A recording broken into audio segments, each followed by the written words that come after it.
ದೇಶದಲ್ಲಿ ಒಂದು ನಿಮಿಷಕ್ಕೆ 14 ಅತ್ಯಾಚಾರಗಳು. ಎಷ್ಟು? ಒಂದು ನಿಮಿಷಕ್ಕೆ 14 ಅತ್ಯಾಚಾರ.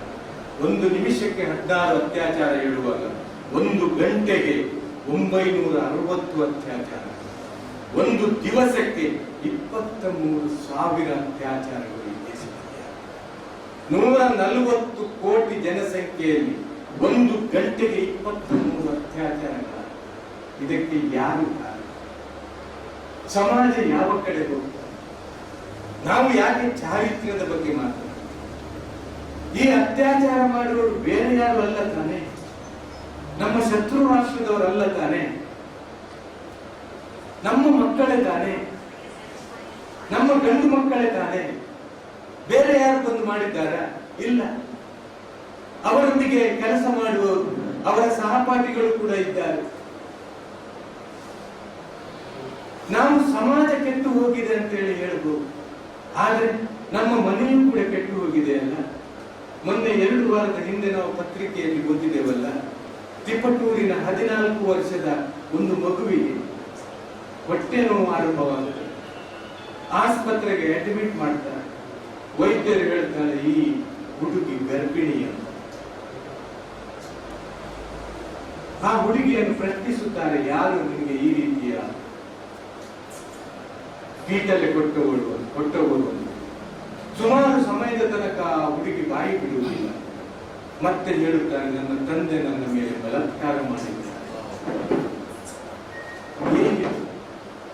ಯಾವ ಸಮಾಜ ಇದಕ್ಕೆ? ಮನುಷ್ಯ ಸಮಾಜ ಅಂತೇಳಿ ಹೇಳ್ಬೋದು.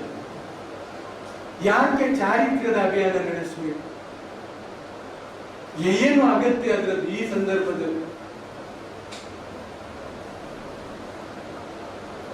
ಈ ರೀತಿಯಿಂದ ಈ ಸಮಾಜವನ್ನು ಬಿಟ್ಟ ನನ್ನ ಮಗಳು ಹೊತ್ತು ಮುಳುಗುವ ಮೊದಲು ಮನೆಗೆ ಬರಬೇಕು ಹೇಳುವಂಥದ್ದು ಎಲ್ಲರ ಅಪೇಕ್ಷೆ ಇದೆ. ಆದ್ರೆ ನನ್ನ ಮಗ ಹೊತ್ತು ಮುಳುಗುವ ಮೊದಲು ಮನೆಗೆ ಬರಬೇಕು ಹೇಳುವಂತ ಅಪೇಕ್ಷೆ ಇಲ್ಲ.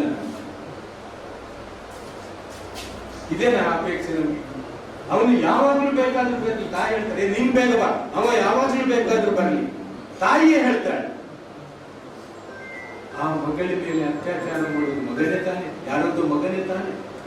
ಆದ್ರಿಂದ ಹೆಣ್ಣು ಮಕ್ಕಳನ್ನು ಸುಧಾರಿಸುವುದು ಬಂದೋಬಸ್ತು ಮಾಡುವುದಷ್ಟೇ ಅಲ್ಲ, ಗಂಡು ಮಕ್ಕಳನ್ನು ಸುಧಾರಿಸಬೇಕು, ಗಂಡು ಮಕ್ಕಳನ್ನು ಕೂಡ ಬಂದೋಬಸ್ತು ಮಾಡಬೇಕು. ಎಷ್ಟರ ತನಕ ನಾವು ಗಂಡು ಮಕ್ಕಳಿಗೆ ಸರಿಯಾದಂತಹ ಸಂಸ್ಕೃತಿಯನ್ನು ಕಲಿಸಿಕೊಡುವುದಿಲ್ಲ, ಅಷ್ಟರ ತನಕ ಈ ವ್ಯವಸ್ಥೆ ಸರಿಯಾಗಲಿಕ್ಕೆ ಸಾಧ್ಯ. ಸೊ ಈ ನಿಟ್ಟಿನಲ್ಲಿ ನಮಗೆ ಯೋಚಿಸಲಿಕ್ಕೆ ಸಾಧ್ಯ. ನೋಡಿ, ಇದಕ್ಕೆ ಕಾರಣೀಭೂತರು ಯಾರು? ನಮ್ಮ ಇಂಟರ್ನೆಟ್ ಕಾರಣೀಭೂತ, ನಮ್ಮ ಮೊಬೈಲ್ಗಳು ಕಾರಣೀಭೂತ, ನಮ್ಮ ಮಾಧ್ಯಮಗಳು ಕಾರಣೀಭೂತ, ನಮ್ಮ ಜಾಹೀರಾತು ಧಾರಾವಾಹಿಗಳು ಕಾರಣೀಭೂತ. ನೋಡಿ, ಅಡ್ವರ್ಟೈಸ್ ನೋಡಿರ್ಬಹುದು.